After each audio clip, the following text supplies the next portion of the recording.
Hi, everyone, and welcome to this week's episode of It's Just a Game. And today we are going to talk about something that's close to home for many of us: how we treat our teams, especially those who are there to support us, like personal assistants, virtual assistants, and all behind the scenes warriors. And as managers, CEOs, and entrepreneurs, team leaders, we often look at our teams as our army of success. But there's the challenge: we are not giving them enough support. We rely on them heavily, but we are not always empowering them with the right tools, resources, or opportunities to truly excel. This is something I've experienced personally when I first started with my virtual assistant. And dear, it was a problem. And the problem is underutilizing your team. So instead of letting them manage tasks directly, we tend to hold back, whether it is not giving them full access to emails, or not trusting them with the key decisions, or simply micromanaging, which I think is the top of the list.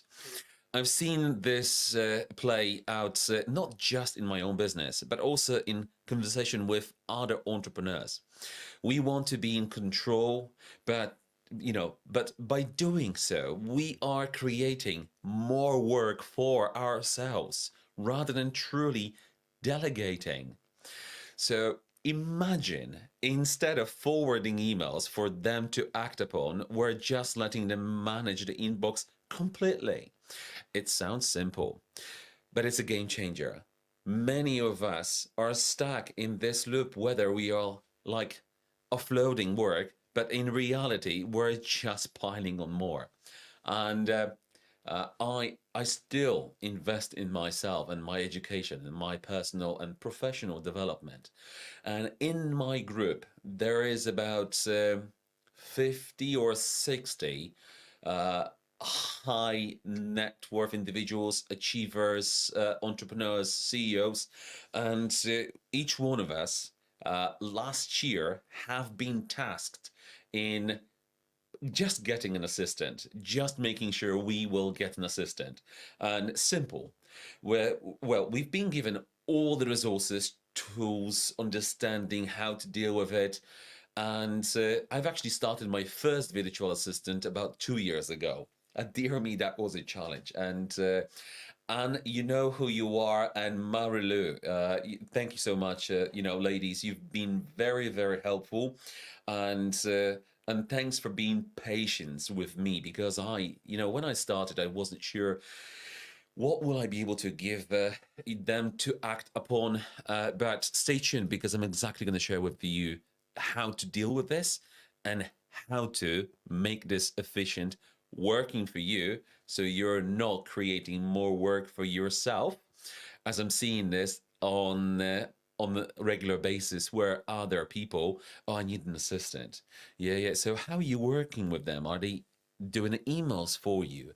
And the other person, no, I can't give them that access to full emails, because there's just too many informations. There's just some private stuff. And I'm like, okay, so if there's a private stuff, like what?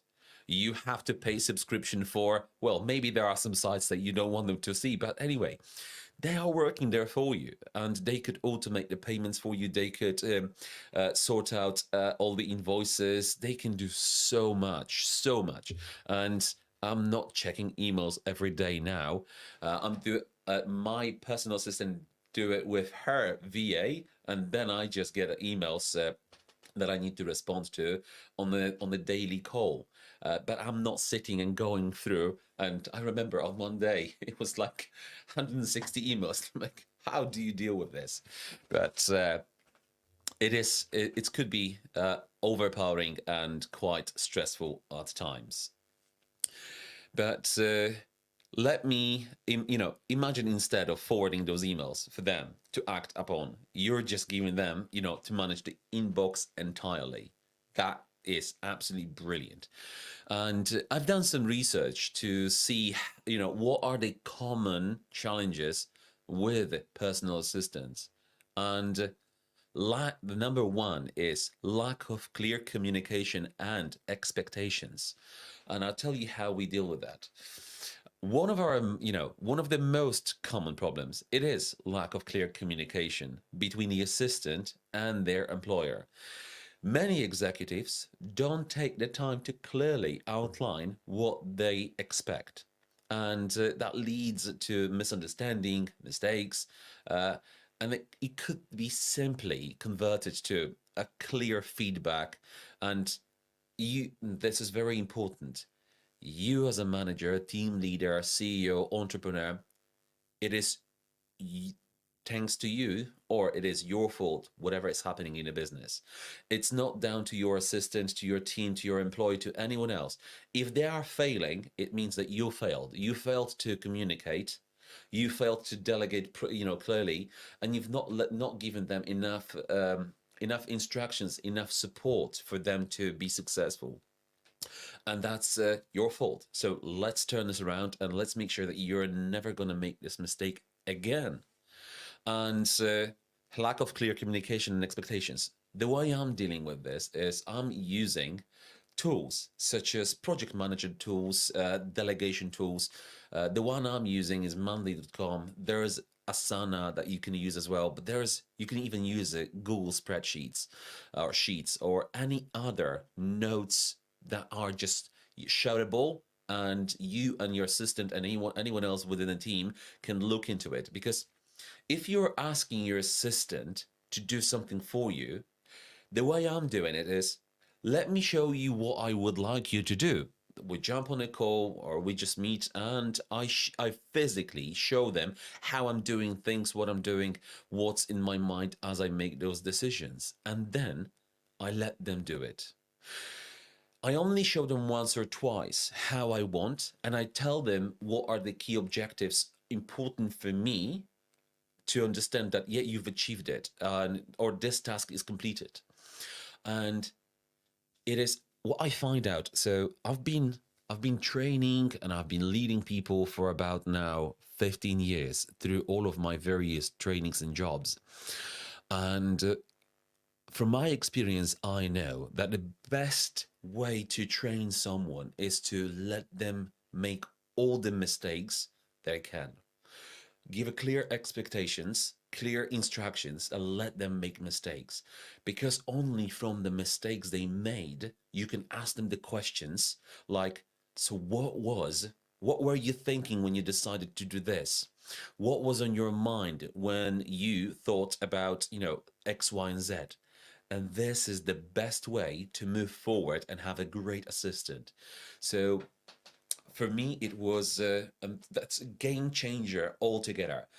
Because when you know how they truly think and what is important for them and what information they see at first, you can then assess all of that. It's like a program, isn't it? Because every time they come across some tasks, they would want to approach it in a very specific, their own way of doing it, which is not your way. But if you know how they think, you can create a way of them to look at the information, because now you as a manager, you know how your team performs and thinks and acts, approaches everything.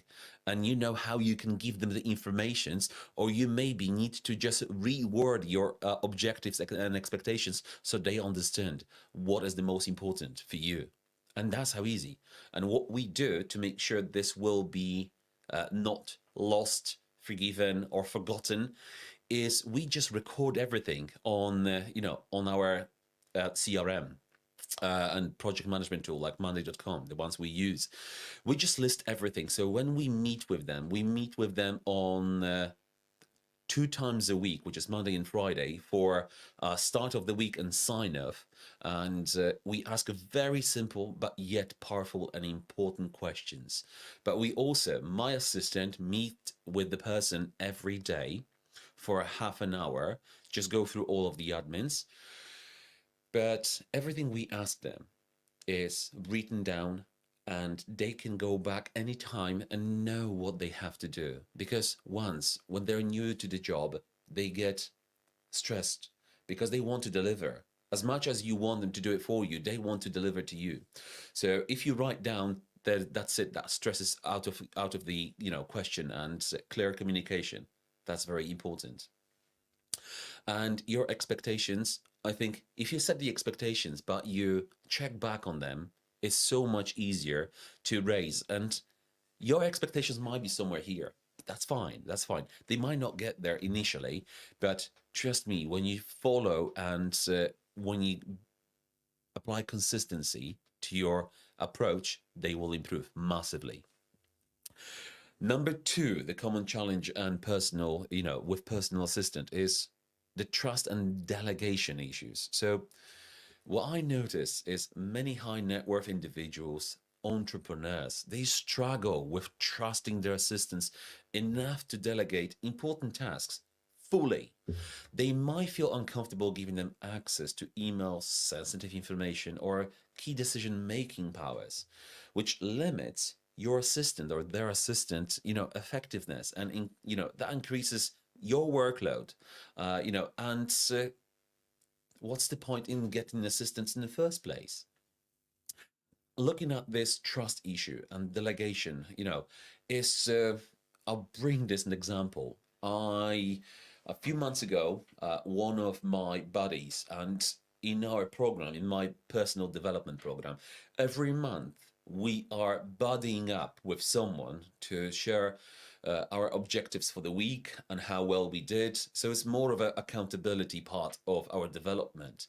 And this particular person said that he got himself an assistant. Well, we've been tasked to get oneself. Some people have achieved it, some people still taking time to get there. So he got this assistant, and so I did ask how you're getting on. Oh, it's amazing. Oh, yeah. So are they so what they are helping you with? Because I wanted to just understand how they're getting on. And he said, oh yeah, they do emails very well. And I'm like, okay, so how does it work for you? Oh yeah, so I give them a list of what they need me, what they need, what I need them to do for me. And I drilled down. So how actually do you do it? Oh, I forward the emails to them. And at that point, the bomb just exploded. And I'm like, so is it really helping you save time? And I know it isn't. It's actually adding more work, because forwarding emails to someone else to deal with them on your behalf, that's just additional task for you, because now you're screening your own emails and deciding that you're going to forward them to your assistant. And that's your assistant's job, to screen all the emails, do anything that they can do, because now they've been trained, they know the business, they can do it for you, and time after time they will be able to do even more. So they only forward the emails to your attention and not the other way around. And as we had that chat, he did understood, yeah, I know, but there's just so many personal information on it and sensitive data. And I'm just thinking, like, well, is it? Is it, or is it just us in mindset? So let's go through it. The privacy, trust, and okay, so what the personal information? How much money I spend or something, personal details, bills, maybe some security. And the more my business grows, the people I work with get to know me on the professional and personal level. They see how I manage with high stressed, very stressed environment, high tasks, and those very difficult situations. They see me at my best, and they also see me at my worst. And this is what we sometimes, when we use social media, we only showing the best of us. We're only showing the best of our lives.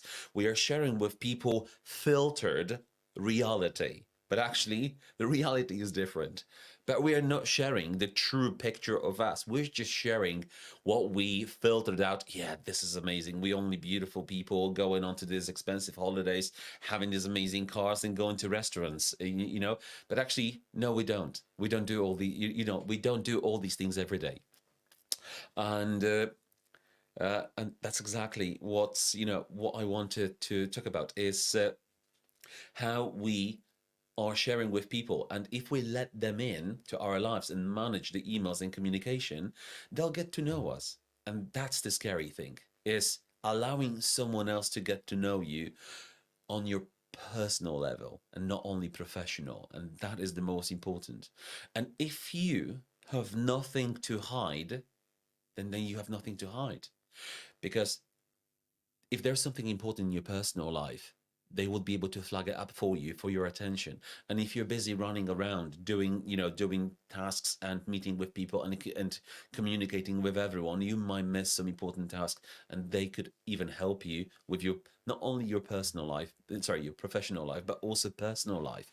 And that's why you need to get an assistant.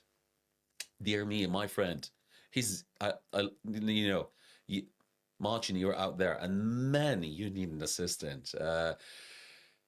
My best friend, he's managing a a build at the moment, and he's doing so much.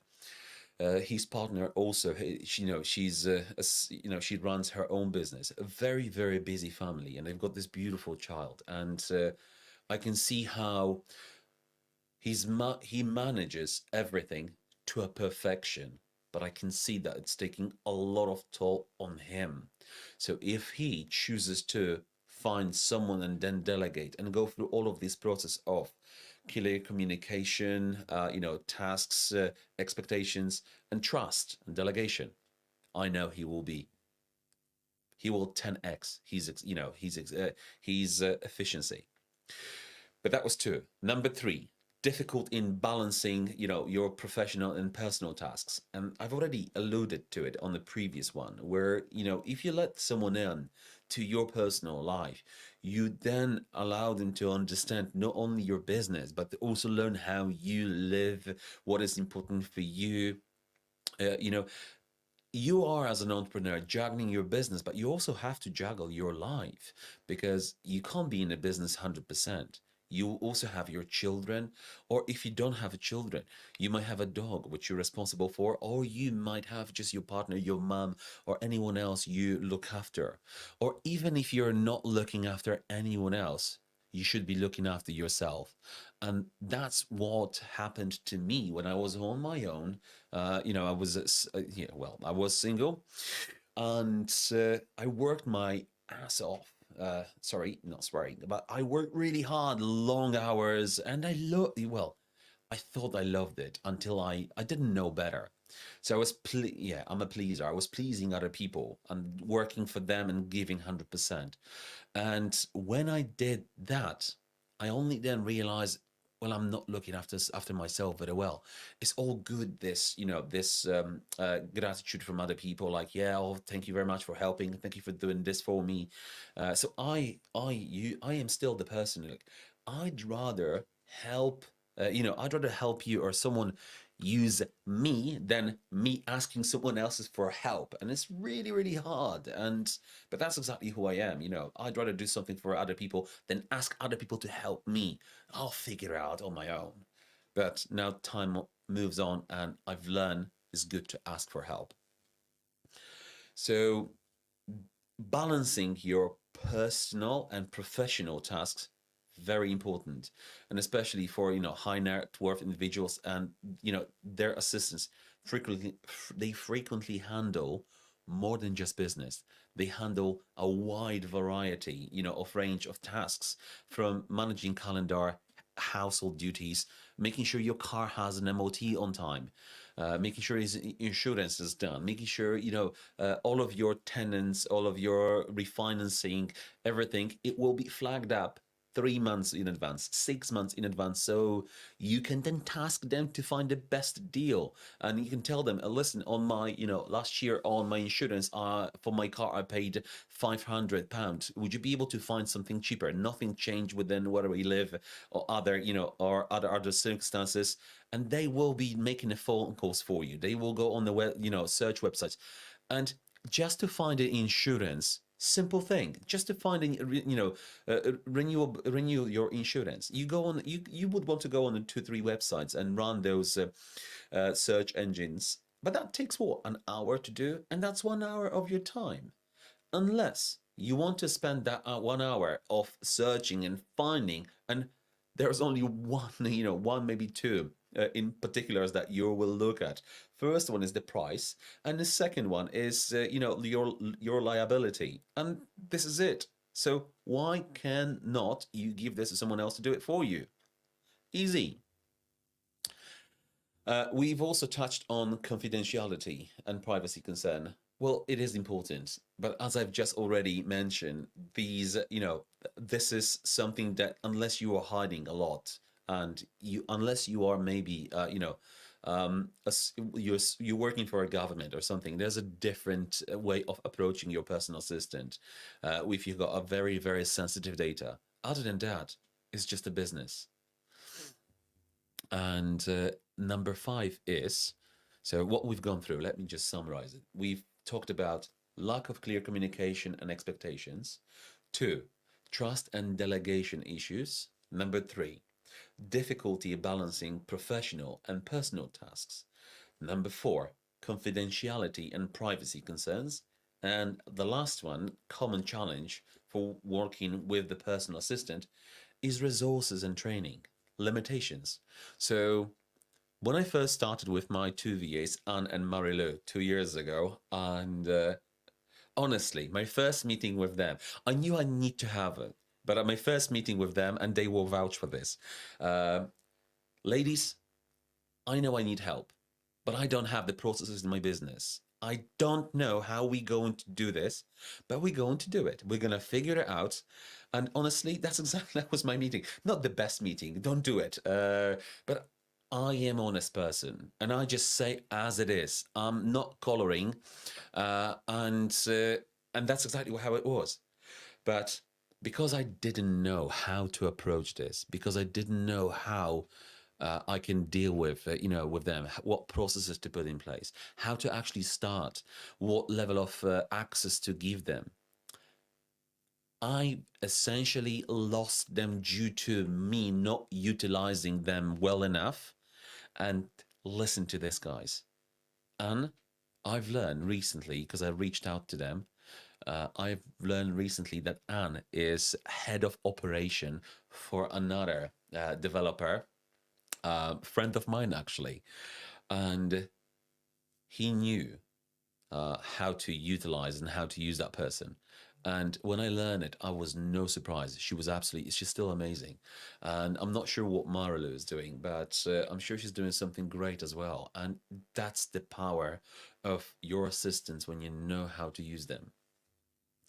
And we've now got, so I've got personal assistant and we've got a virtual assistant.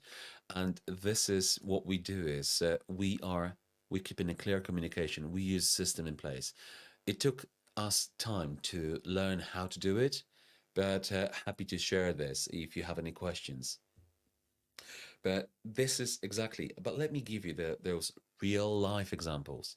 So my personal experiences, when I first started with those 2 virtual assistant, I was guilty of exactly this, not giving them full access to my inbox. And, I was doubling the workload for myself, and I was acting as a gatekeeper.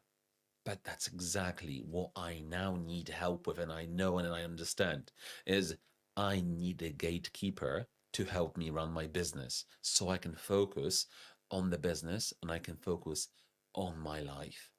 And the life is more beautiful now.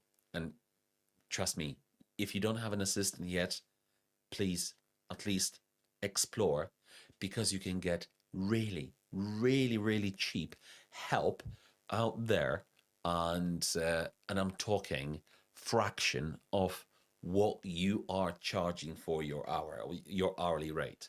And on the previous episodes, I've already talked about who you could go to, how to work, how to buy back your time. But today, I just really wanted to talk about this underutilizing your assistant. So let's talk about, I'll give you 4 solutions to let them shine. And I'll keep this nice and easy for you. So, number 1, give them full access. Start by giving your assistant full access to your tools and information. Trust them to handle your inbox, calendar, or even client communication. The best way to learn is by doing, as I said, doing. And they can surprise you with their capabilities unless they have, unless they have the space to try. That's how they learn.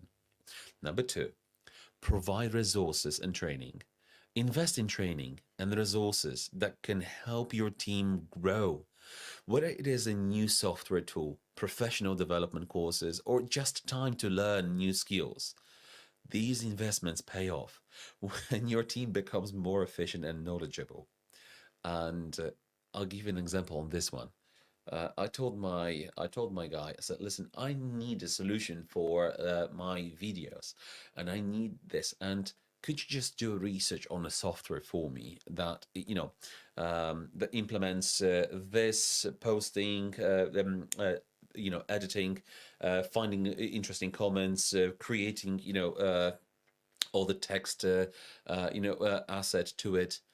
And he went on and he gave me 3 different ones. And I say, please don't look at the price. That was important factor. Please don't look at the price, because the assistants I'm using, they're in Philippines. So for them, 10, 20, 30, £100, it's so much money. So, but that's what I said. I need to understand that the software is good. It has a good feedback. And he came back and I shortlisted 3. I choose 1. Brilliant. Still using it. So we talked about give them full access. 2, provide resources and training. 3, encourage decision making. So allow your assistant to make decisions within their scope. This is not only builds their confidence, but also reduces the back and forth, that comes with, with seeking approval for every small action. And wow, that is powerful. I'm telling you. And also, the important is check in. So don't hover, have regular check-ins to guide and support rather than just micromanage. Use every moment to give feedback, offer support, and ask them how they think the process can improve. And we have this 3 magical questions every week on Friday. We ask, what was the hardest task to do, this week? And we actually, this is it, we let them run the meeting. And that's important. You're not, this is your business. You're the managing, the director, CEO, entrepreneur. You let them lead the meeting for you. And they go, there's a questions and any other tasks that were, set for this week. And the questions they have to go, so Friday sign of questions is, what was the hardest thing to do this week? That's number 1. So they have an opportunity to tell you what was difficult because you want to know what they need help with. 2, what was the easiest task to do? And 3, how can we improve, the process? And this is like an open question, because this is what you want. You want their feedback. You want an open question. You want an opportunity for them to tell you how to improve. And trust me, you do, because I had an amazing team working in my other business, and working busy, being busy, and not having time to check with my team to allow them to feedback to me cost me that very team member. And he moved on. And I believe if I would have changed my approach, if I would have learned that lesson sooner, I could keep him. and that would effectively better my life and everything else, because now I need to train a new person, and that takes time, resources, and money. And all I needed to do is allow the feedback, learn from it, and react to it. And that is not complicated, ladies and gentlemen. Let's see if who's here today. And thank you very much for all of your comments. And I'm really, really appreciating uh, being here today. And that's it for today. Remember, your team is your greatest asset. By empowering them, you empower your own success.